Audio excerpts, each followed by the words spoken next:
Hello students, this is Mrs. Bharati Kamboj from Guru Nanak Girls College, Yamunanagar, Haryana, and we are going to study about helium neon laser system today, Physics Paper 1, Unit 4, BSc, 5th semester.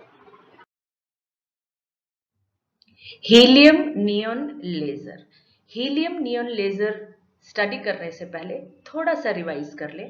जब हम एक laser system create करते हैं, बनाते हैं, तो हमें जिन चीज़ों की ज़रूरत पड़ती है they are known as components of a laser. सबसे पहले हमारे पास होना चाहिए एक active medium.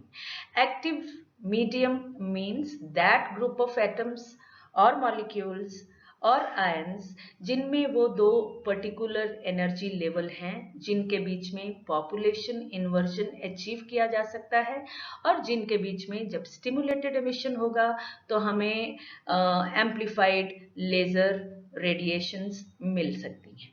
So we need to have a proper active medium. Now उस एक्टिव मीडियम में स्टिमुलेटेड एमिशन होने के लिए we need to achieve population inversion. Population inversion means the number of atoms in the higher level per unit volume must be more than number of atoms in the lower energy level per unit volume. N2 minus N1 must have some minimum value which is known as threshold condition. Threshold condition हम already derive कर चुके हैं.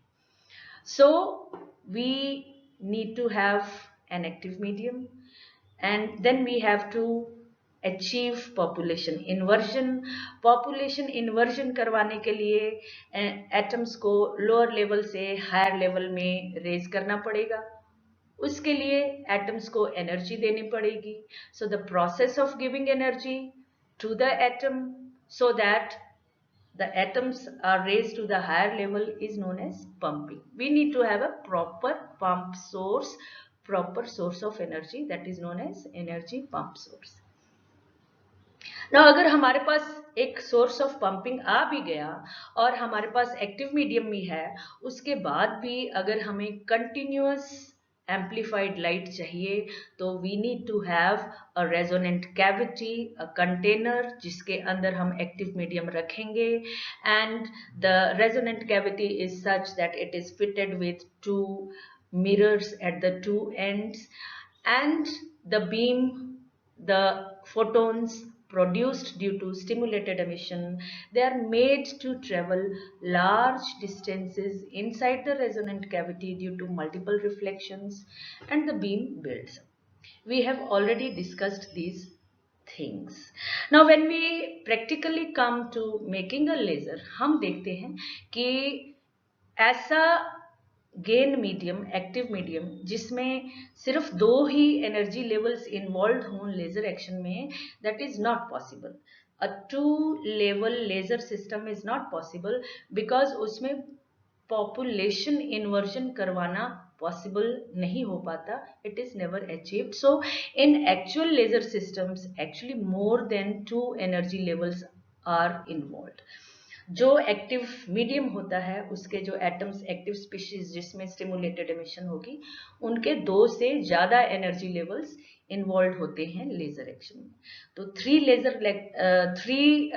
Level laser system हम पहले पढ़ चुके हैं, ruby laser. Today we come to a 4 level laser system, that is helium neon laser system.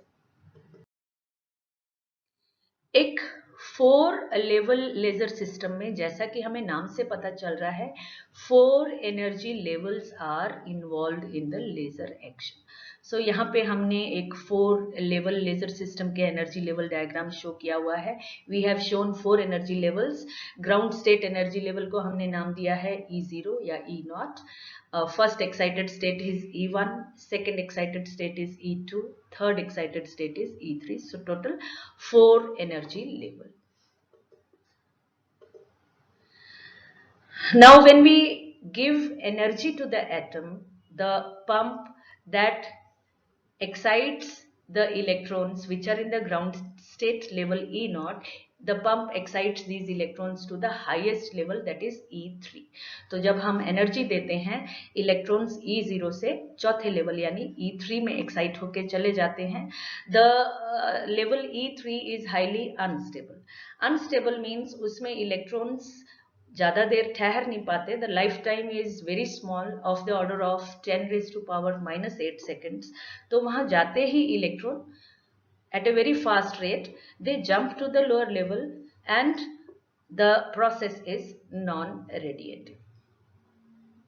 Non-radiative process means कि जब electrons E3 level से E2 level में jump करते हैं तो radiations produce नहीं होती. The atom loses energy in some other manner. In some other manner means it may collide with some other atom or it may collide with the walls of the resonant cavity. Now the third level, that is E2 level, is supposed to be a metastable level. Metastable levels क्या होते हैं? Metastable levels वो होते हैं जिसमें life time बड़ा होता है, of the order of a few milliseconds to a few microseconds. So क्योंकि उसमें इलेक्ट्रॉन का लाइफ टाइम ज्यादा है मेटास्टेबल लेवल में, तो जब इलेक्ट्रॉन E3 से जंप करके E2 में आ गए तो वहां इलेक्ट्रॉन्स कुछ देर रुकते हैं. कुछ देर रुकते हैं मीन्स कि they do not jump to the lower level immediately. So as a result electrons E0 से E3 में गए, E3 से वापस E2 में आए and they rest there. So E2 में धीरे धीरे पॉपुलेशन बिल्डअप होती रहती है. Number of electrons goes on decreasing. Now, after some time, when the average lifetime of the atom in the third level E2 has completed, the electron will at some time jump from third level E2 to the lower laser level, which is E1. E1 is not the ground state. तो electron E2 से E1 में जब jump करता है तो stimulated emission इन दोनों energy levels में होता है and laser radiation is emitted as a result of when the electron jumps from third level E2 to second level E1. Now level E1, that is the second energy level, is supposed to be highly unstable. Highly unstable means कि जैसे ही इसमें electron आया वो यहाँ ज़्यादा देर नहीं ठहरता है and it again jumps to the ground state E0 through some non-radiative process. So therefore जो level E1 has lower laser level वो कभी भरने नहीं पाता, उसमें पॉपुलेशन बढ़ने नहीं पाती. तो ऐसे लेजर सिस्टम्स में पॉपुलेशन इन्वर्जन हमेशा बना रहता है and we get a continuous beam of laser amplified light. Helium neon laser was the first gas laser developed in 1961 by Ali Jawan. It is a 4-level laser system. जैसा कि मैंने पहले भी कहा, ये नीचे हमने एनर्जी लेवल्स शो कर रखे हैं हीलियम के और नियॉन के, दोनों के अलग अलग. लेफ्ट में हीलियम के हैं, राइट में नियॉन के हैं. We can see heliums 3 energy level. सबसे नीचे वाला जो एनर्जी लेवल है that is ground state level of helium known as 1 singlet S0. The excited states are 2 triplet S1 and 2 singlet S0. ये दो एनर्जी लेवल्स हीलियम की excited states हैं and these are metastable states. Metastable states यानी इसमें lifetime of the levels is large, of the order of a few milliseconds to a few microseconds. Right में हमने neon के energy levels show कर रखे हैं. The excited states of neon are 3s, 4s, 5s. These are energy bands containing 4 levels each. And दो energy levels और है energy states 3p and 4p. These are a group of energy bands containing 10 levels. We know that helium और neon दोनों ही inert gases हैं. So इन gases के atoms को ग्राउंड स्टेट से एक्साइटेड स्टेट में ले जाना बहुत मुश्किल होता है. Let us see how this is achieved in helium neon laser. We come to the construction. Helium neon laser is a gas level because we know helium or neon दोनों ही inert gases हैं. This is a gas laser whose gain medium consists of a mixture of helium and neon in the ratio of 10:1. Discharge tube लेते हैं हम एक और उसमें helium और neon को हम 10:1 रेशियो में लेते हैं. Neon is taken at 0.1 millimeter of mercury. Helium is taken at 1 millimeter of mercury. The neon atoms form the active species. इस मिक्सचर में जिन एटम्स में स्टिमुलेटेड एमिशन होगा और हमें एम्प्लीफाइड लाइट मिलेगी, these atoms are neon atoms. Neon के atoms हमें neon के कोई भी कंपाउंड्स हमें रेड लाइट देते हैं, रेड कलर देते हैं. So helium neon laser also gives us red laser light. Now the resonant cavity consists of a discharge tube which contains the helium neon mixture at the partial pressures that we discussed above. इस discharge tube की length is about 25 centimeters or 0.25 meter in length and the diameter is about 1 centimeter. The two ends of this discharge tube, they are fitted with mirrors. One of the mirrors is 100% reflecting, the other mirror is partially reflecting, slightly transmitting होगा तो उसमें से photons निकल के बाहर आएंगे और हमें beam मिलेगी. These two mirrors are generally concave shaped and they are not flat. Now the pumping system here consists of a DC current of 3 to 20 milliampere. The pump source of the laser is provided by a high voltage electrical discharge passed through the gas between the electrodes. तो जो हमने discharge tube ली, इसके दो ends पे electrodes होते हैं, एक anode एक कैथोड, एक पॉजिटिव टर्मिनल एक नेगेटिव टर्मिनल. जब इन दो टर्म्स के बीच में हम हाई वोल्टेज सोर्स कनेक्ट करेंगे तो इलेक्ट्रिकल डिस्चार्ज प्रोड्यूस होगा which will ionize the helium atoms. Neon atoms और भी ज़्यादा मुश्किल हैं हीलियम से एक्साइट करने. So this gas discharge at high electric field will ionize the helium atoms. The DC current required to produce this gas discharge is small 3 to 20 milliamperes for continuous operation of the laser system. The mechanism for producing population inversion is like this. जो discharge tube में जब हमने discharge करवाया यानी कि high potential difference apply किया तो the cathode of the discharge tube will give out electrons. Fast moving electrons will come out of the cathode of the tube and they will move towards the anode at a high velocity. ये electrons जब cathode से anode की तरफ accelerate करेंगे तो अपने रास्ते में पड़ने वाले हीलियम और नियॉन एटम से टकराएंगे. There will be collision between atoms of the gas mixture and the electrons. क्योंकि हीलियम एटम्स का साइज छोटा है, so when the electrons collide with helium atoms they go from ground state to the two excited states. वो excited states जिनके बारे में हमने पहले बात की थी, that is triplet S1 and singlet S0, and the electrons are raised from ground state to these two excited state. These two are metastable states. इसलिए जब इलेक्ट्रॉन्स इनमें चले जाते हैं तो वो कुछ देर यहाँ पे रहते हैं. Now it so happens, chance की बात है कि जो नियॉन के दो एनर्जी लेवल्स हैं एक्साइटेड स्टेट्स 4s और 5s, उनमें भी इलेक्ट्रॉन की एनर्जी लगभग हीलियम के इन दो एक्साइटेड स्टेट्स की एनर्जी के इक्वल ही होती है, अप्रॉक्सीमेटली इक्वल होती है.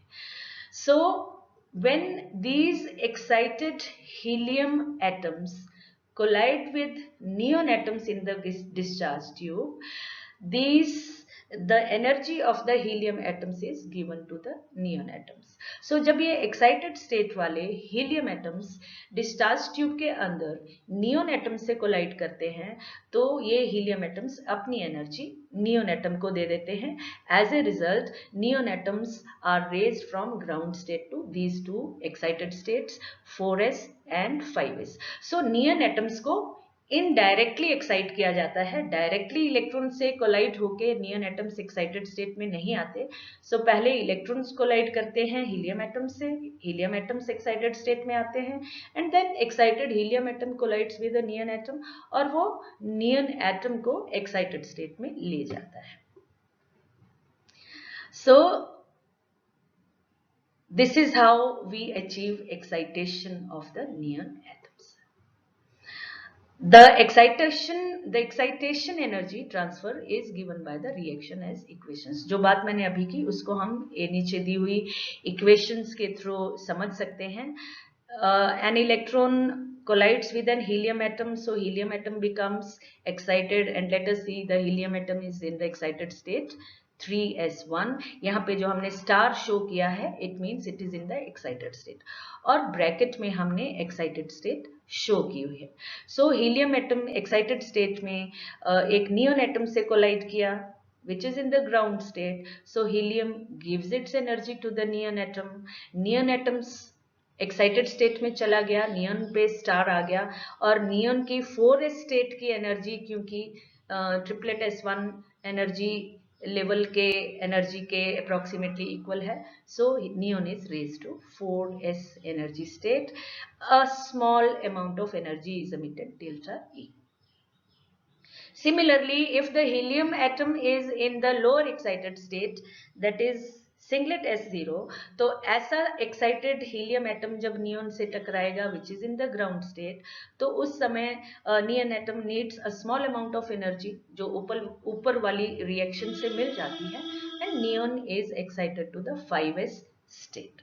So this is resonant transfer of energy between helium atoms and neon atoms.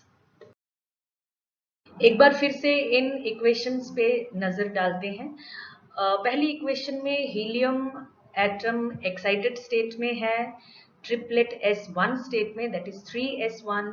नीचे लेफ्ट हैंड साइड में एनर्जी लेवल डायग्राम पे हम नजर मारें तो जो ऊपर वाले दोनों एक्साइटेड स्टेट्स हैं उनमें से नीचे वाली स्टेट है 3s1. अगर हीलियम एटम इस एक्साइटेड स्टेट में है तो जब ये नियॉन एटम से कोलाइड करता है, ये अपनी सारी एनर्जी नियॉन एटम को दे देता है, और नियॉन एटम जो कि पहले ग्राउंड स्टेट में था, तो वो अपनी कौन सी एक्साइटेड स्टेट में आ जाता है, 4s में, क्योंकि 4s में नियॉन की एनर्जी एक्साइटेड स्टेट के हीलियम एटम के अप्रोक्सीमेटली इक्वल है. We can see that 4s state of neon atom is approximately at the same level as the 3s1 excited state of helium atom. So this kind of transfer of energy is known as resonant transfer energy. A small amount of energy difference, जो इन दोनों levels की energy का difference होता है, helium का 4s level थोड़ा सा lower energy पे है, so that amount of energy is released in this collision. अगर helium atom higher energy state में है, सिंगल 1s0 में, तो उसके लेवल में नियॉन का कौन सा एनर्जी लेवल है, 5s. ऐसे में अगर ये हीलियम एटम नियॉन से कोलाइड करेगा तो जो रेजोनेंट ट्रांसफर ऑफ एनर्जी होगा वो ट्रांसफर होने के बाद नियॉन एटम अपनी ग्राउंड स्टेट से 5s एक्साइटेड स्टेट में चला जाएगा. यहाँ पे नियॉन को थोड़ी सी एक्स्ट्रा एनर्जी की जरूरत पड़ती है, वो ऊपर वाली इक्वेशन में जो एनर्जी रिलीज होती है वहां से ले लेता है. The value of delta E is of the order of 0.05 electron volt.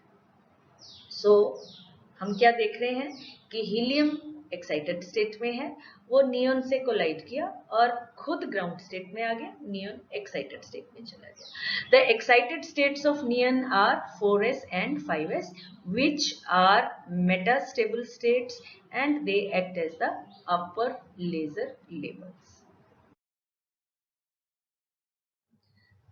The excitation energy transfer increases the population of the neon 4s and 5s metastable levels manifold.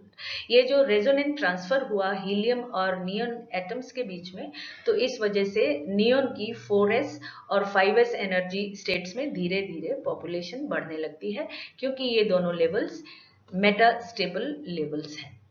Now, when the population in these two energy levels becomes more than population in the lower energy levels, that is 3p and 4p, then population inversion exists. जब critical population inversion हो जाता है, यहाँ पे एक बार मैं फिर से एम्फेसाइज करूं, 3p और 4p energy levels lower laser levels हैं, 4s और 5s अपर लेजर लेवल्स हैं. सो जब इन दोनों में पॉपुलेशन इन्वर्जन हो जाता है तो probability of amplification exist due to stimulated emission.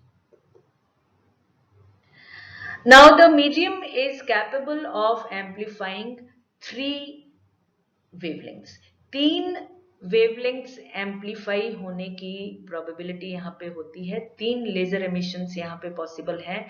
जब इलेक्ट्रॉन 5s से 4p में जंप करेगा तो जो फोटोन एमिट हुआ that is 3.39 micrometer. It lies in the infrared region. Similarly जब फोटोन 4s से 3p में जंप किया तो जो फोटोन एमिट होगा दैट इज 1.15 माइक्रोमीटर. ये भी इंफ्रारेड रीजन में लाई करता है. अगर इलेक्ट्रॉन अपर लेवल 5s से लोअर लेजर लेवल 3p में जंप करता है, 5s से 3p में, तो जो फोटोन एमिट हुआ that is in the visible region, red colour का फोटोन है, हैविंग वेवलेंथ 632.8 नैनोमीटर या 6328 एंगस्ट्रॉम. सो हीलियम नियॉन लेजर से हमें रेड लाइट का एम्प्लीफाइड लाइट मिलती है, हैविंग वेवलेंथ 6328 एंगस्ट्रॉम. नाउ ये जो लोअर लेजर लेवल है 3p, इसमें this level is unstable level. इसमें जब 5s से इलेक्ट्रॉन्स जंप करते हैं तो वो इसमें ज्यादा देर रुक नहीं पाते. The life time is very small. So this is efficiently emptied. यहाँ से फटाफट इलेक्ट्रॉन्स इससे नीचे वाला लेवल दैट इज 3s उसमें जंप कर जाते हैं and that is a fast radiative DK.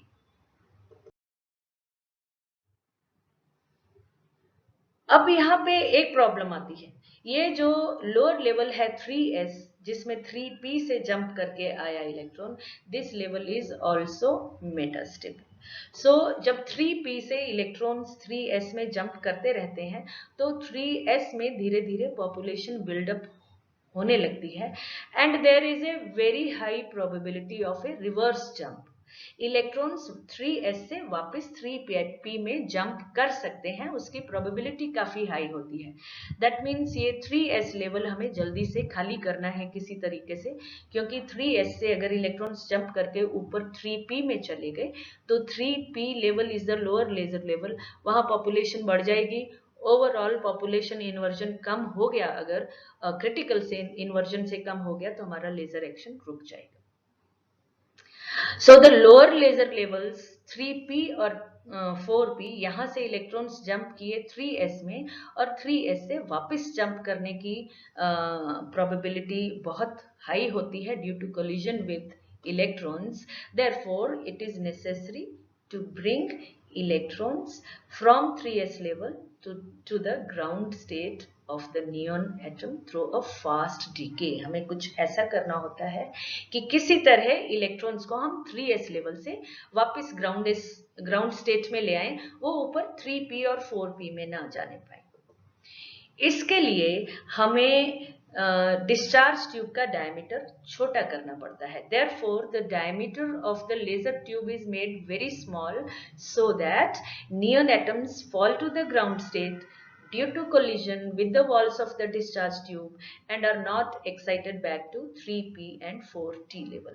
हम डिस्चार्ज ट्यूब का डायमीटर इसलिए छोटा बनाते हैं ताकि जो नियॉन के एटम्स 3s एक्साइटेड स्टेट में हैं वो जल्दी जल्दी वॉल से कोलाइड करके टकरा के ग्राउंड स्टेट में आ जाएं और उन्हें इतना मौका ही ना मिले, टाइम ही ना मिले कि वो वापस ऊपर वाली स्टेट्स 3p और 4p में जंप कर जाएं.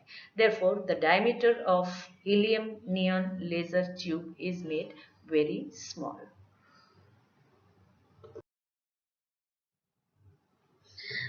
Next we come to the working. When electrical discharge is passed through the gas, electrons are accelerated from cathode towards anode within the tube. ये सारी चीजें हम पीछे डिस्कस कर चुके हैं. अब हम उसको सम अप करेंगे. सो जब डिस्चार्ज ट्यूब में इलेक्ट्रिकल डिस्चार्ज हुआ तो इलेक्ट्रॉन्स कैथोड से एनोड की तरफ एक्सिलरेट किए. रास्ते में ये accelerating electrons ground state helium atom से कोलाइड किए, टकराए. As a result helium atoms are raised to their excited states, the two metastable states triplet S1 and singlet S0. These excited helium atoms then collide with neon atoms. Neon atoms directly electron से energy नहीं ले सकते क्योंकि उनके size में बहुत फर्क है. सो इनडायरेक्ट एनर्जी ट्रांसफर होता है जिसे हम रेजोनेंट एनर्जी ट्रांसफर कहते हैं. And the neon atoms are excited to the higher metastable states as we discussed earlier. The higher metastable states, excited states of neon atom are 4s and 5s. Helium atom अपनी energy neon atoms को देके खुद ground state में आ जाता है, दोबारा electron से टकराता है, दोबारा एक्साइटेड स्टेट में जाता है और फिर से और नियॉन एटम्स को एक्साइटेड स्टेट में ले जाता है. Now, when the critical population inversion is achieved between the laser levels कौन से थे? अपर लेजर लेवल थे 4s and 5s, lower laser level थे 3p and 4p. So when critical population inversion is achieved between these levels, stimulated emission is triggered by some spontaneously emitted photon. कोई भी laser system हम पढ़ें जो stimulated emission start होगा, that will be started by some spontaneously emitted photon. So this cycle continues between the laser levels and the neon atom gives us 3 different laser wavelengths as we have explained earlier. इनमें से कौन सी wavelength हमें चाहिए, कौन सी नहीं चाहिए, कौन सी select करनी है, उसके according हम जो 2 mirrors होते हैं cavity के दोनों ends पे वो हम choose करते हैं. The mirrors are selected in such a way that their reflection coefficient is a function of the wavelength. The helium neon laser works in a continuous mode. Continuous हमें इसमें amplified waves, amplified light मिलती रहती है. So it is a CW laser. It works in the continuous mode. The wavelength emitted by a helium neon laser is 6328 angstrom or 632.8 nanometer, which is red in color. As I said earlier, it can be selected by choosing the 2 mirrors which are at the ends of the resonant cavity having high relativity only for this wavelength. The power output is in the range between 1 and 50 milliwatt continuously with input electric power of 5 watt to 10 watt. So हम input देते हैं about 5 watt to 10 watt और जो हमें output मिलती है that is between 1 and 50 milliwatt. This laser is widely used in interferometer experiments and holography. हम अपनी लैब में जो फाइनल ईयर में एक्सपेरिमेंट्स करेंगे उसमें भी हम हीलियम नियॉन लेजर ही यूज करते हैं. So that's all, students. Thank you very much. These are some of the frequently asked questions. Please do these questions. Thank you so much. We'll meet again. Have a nice day.